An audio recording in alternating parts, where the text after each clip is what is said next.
You know that feeling of being somewhere and suddenly all heads turn toward one person?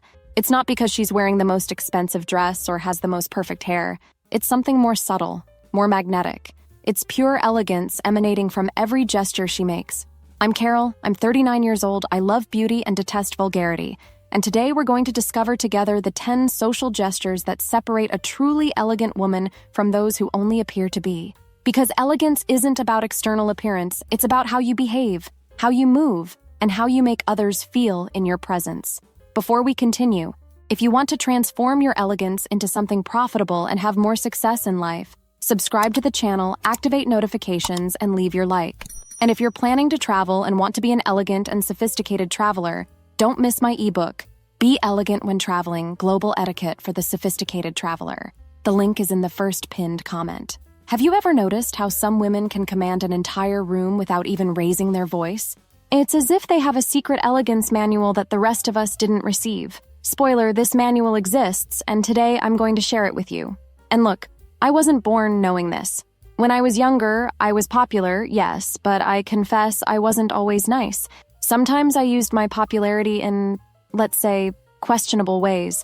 I regret some things I did, but it was precisely this experience that taught me the difference between drawing attention and commanding respect. They're completely different things. The first gesture, the art of truly listening. Listening isn't just staying quiet while the other person talks. An elegant woman listens with her whole being, eyes focused, body slightly leaning forward, showing genuine interest. She's not formulating her response while you speak, not discreetly checking her phone.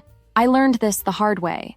I was in an important work meeting, and I realized that while my boss was speaking, I was already mentally crafting my response to impress him. Result: I missed crucial information and had to ask a question that clearly showed I wasn't paying attention. Embarrassing? Very. But it was a valuable lesson. Think of Meryl Streep during interviews. She absorbs every word as if it were the most fascinating thing in the world. This happens because truly listening is rare these days. And that's precisely why it's so enchanting when we find someone who does it. The elegant woman understands that giving full attention is a gift she offers to people. There's an abysmal difference between hearing and listening. Hearing is automatic. Listening is intentional. And when you truly listen, people feel it. They open up, tell things they wouldn't tell just anyone. It's almost a social superpower. The second gesture, the perfect greeting. No dramatic hugs that make you feel like you're being attacked by an affectionate octopus. No bone-crushing handshakes. The elegant woman masters the art of greeting with a firm but not aggressive handshake, maintaining appropriate eye contact and a genuine smile. Have you ever noticed how certain people can greet you and immediately you feel important? It's like magic, but it's actually technique. It's like watching a scene from Downton Abbey. There's something almost ritualistic in the way they greet each other. But here's the secret. This apparent formality actually creates connection. When you greet someone with total presence, looking into their eyes with a smile that's not forced, with a handshake that transmits confidence, you're saying, "You are important to me in this moment." And that, dear ones, is pure power disguised as kindness. On the other hand, a sloppy greeting, that limp hand, lost gaze, fake smile, is like saying, "I'm following protocol, but I'd rather be anywhere else." People feel the difference, even if unconsciously. The third gesture, how she apologizes.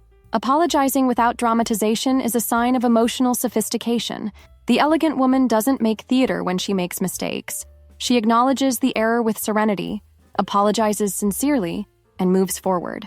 Without public self-flagellation, without unnecessary drama. Remember the scene in The Good Wife when Alicia Florrick had to apologize publicly? She did it with a dignity that transformed even the apology into something admirable. This happens because she wasn't humiliating herself. She was taking responsibility, and that's pure power. I used to be one of those who, when I made mistakes, made a huge drama apologizing. I thought the more I humiliated myself, the more forgiven I would be. Gross mistake. This only made people feel uncomfortable and question my competence even more. The elegant woman says, "I'm sorry. I was wrong about this. How can I correct it?" Done. She doesn't keep dwelling on it, doesn't keep martyring herself. She acknowledges, corrects, and moves forward. It's mature, it's efficient, and it's elegant. The fourth gesture, digital discretion. She never leaves her phone on the table during dinner.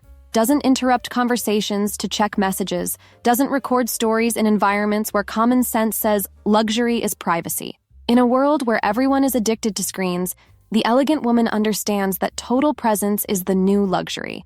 It's impressive how this has become revolutionary. Being truly present has become an act of rebellion. It's like being the only sober person at a party of drunks. You automatically stand out. I have a personal rule.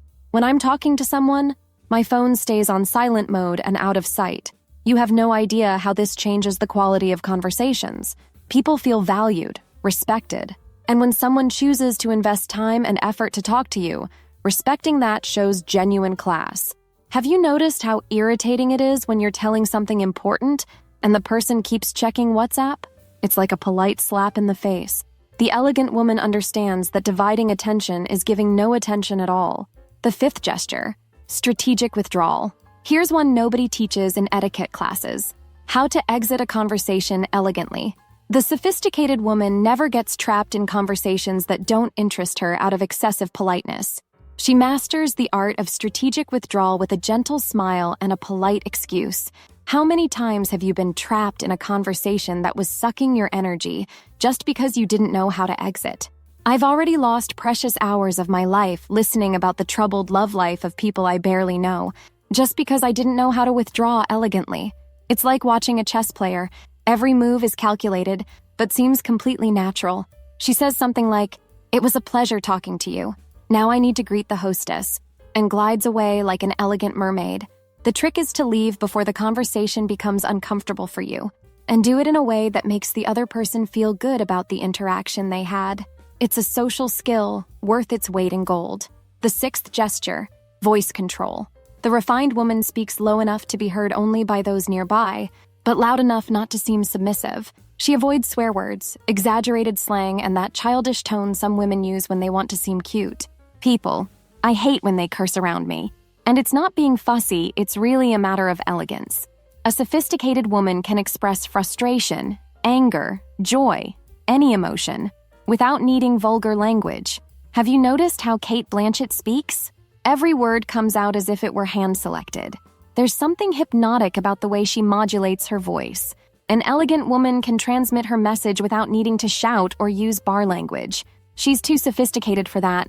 And please stop this habit of speaking in a child's voice when you want to get something. This isn't cute, it's childish. An elegant woman speaks with the authority of someone who knows her own worth. The seventh gesture, tactful questions. Instead of invading others' intimacy with direct or inconvenient questions, she formulates questions with sensitivity. And when she perceives discomfort, she immediately backs away. This shows empathy and self-control. It's the difference between a sensationalist reporter and a BBC journalist. The elegant woman makes people feel interesting, not interrogated. She asks, "How was your experience with the career change?" instead of, "How much do you earn now?" I learned this by observing a friend of mine who's a psychologist. She has a way of asking questions that makes you want to tell her everything, because you feel she genuinely cares about your answer. It's an art and should be taught in schools. The secret is asking questions that demonstrate real interest in the person, not invasive curiosity. There's a fine line between being interested and being intrusive, and the elegant woman knows exactly where that line is. The eighth gesture, spatial awareness. Whether in a line, elevator, or waiting room, she never tries to impose herself. The elegant woman knows how to wait, knows how to share space, and behaves gracefully even in mundane environments. She's aware of others' personal space and never invades without permission. Think of the difference between a person who enters the elevator as if she owns the place, pushing everyone, and someone who enters respecting everyone's space. One makes you want to get off at the next floor, the other you don't even notice entered, and that's elegance. Respecting personal space shows consideration for others' boundaries. That's pure class. It's knowing that your right to be comfortable ends where the other person's right to be comfortable begins. Have you noticed how certain people seem to suck the air out of the environment? They talk loudly, gesture too much, occupy more space than they need. The elegant woman does the opposite. She has presence without being invasive, marks territory without being aggressive. The ninth gesture, genuine compliments. A true compliment, without exaggerations, without ulterior motives. The refined woman doesn't compliment to start conversation or promote herself. She compliments because she sees beauty where others don't. And she does this without an audience because true compliments don't need witnesses. It's like the difference between someone who says, "What a beautiful dress. Where did you buy it? I want one just like it." And someone who says, "This color beautifully enhances your eyes." One is self-interested, the other is generous. One wants something for herself, the other wants to make the person feel good. I learned that a well-made compliment can change someone's day, but it has to be sincere. People feel when you're being fake. It's as if there's an emotional lie detector that we all have. The elegant woman compliments what truly impresses her, not what she thinks should impress, and never, ever compliments expecting to receive a compliment back. This automatic exchange of compliments is vulgar and transparent. The 10th gesture, the elegant no. Refusing invitations, proposals, or opinions with firmness and delicacy is an art that few master. The elegant woman doesn't say yes to please when she should say no, and when she says no, it's always with impeccable elegance. It's like watching a diplomat reject a proposal. She manages to say no so elegantly that the person almost thanks her for hearing such a well-articulated negative. She's firm without being rude, clear without being offensive. I used to be one of those who said yes to everything for fear of disappointing people. Result? Calendar packed with commitments that didn't interest me, doing things I didn't want to do, with people I sometimes didn't even like that much. Until I discovered that saying no elegantly is a way of respecting both myself and the other person. The elegant woman says, "Thank you for the invitation, but I won't be able to participate this time." Or, "I understand your position, but I see the situation differently." Done. Without long explanations, without excessive justification, without lying. The science behind elegance? Did you know that our body language represents 55% of all our communication? That's right. Words are only 7% of what we communicate. The rest is tone of voice and, mainly, gestures. This means that these 10 gestures we're talking about today are literally the largest part of your communication with the world. Recent research from Harvard University shows that people who master these elegant social gestures are perceived as 40% more competent and 60% more trustworthy. That's not insignificant. It's the difference between being respected and being ignored, between having your opinions valued or dismissed. These aren't tricks or manipulative techniques to impress people at parties. They're manifestations of a woman who has enough self-esteem not to need to draw attention desperately, who has enough confidence to be kind without being a doormat, and who has enough wisdom to understand that true elegance comes from within. When you master these gestures, you're not just appearing elegant, you're being elegant. And this changes everything: how people see you, how you see yourself, and mainly how you move through the world. I see this in my daily life. Since I started consciously applying these principles, my career took off. People take me more seriously, respect me more, include me in important conversations. And it's not because I changed my clothes or my haircut, it's because I changed my presence. Here's a test for you. True elegance is when you can maintain these gestures even when you're stressed, tired, or frustrated. Anyone can be elegant when everything is perfect. The truly sophisticated woman maintains composure when life is chaotic.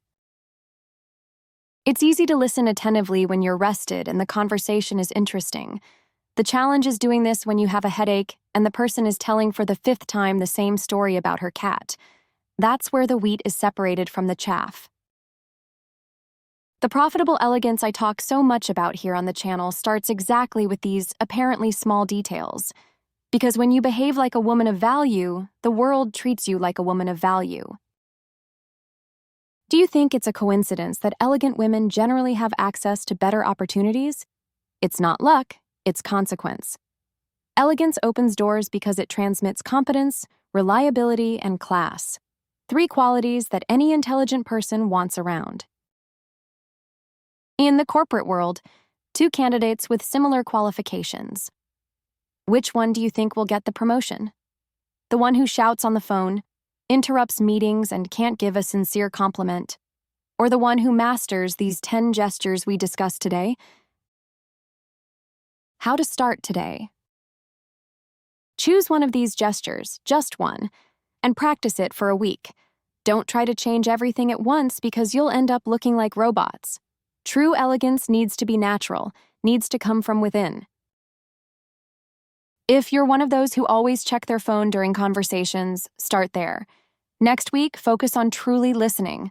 The following week, work on the elegant no. It's a gradual process of personal refinement. And remember, elegance isn't perfectionism. I still slip sometimes, still have days when my patience is at its limit. The difference is that now I recognize when this happens and recompose quickly.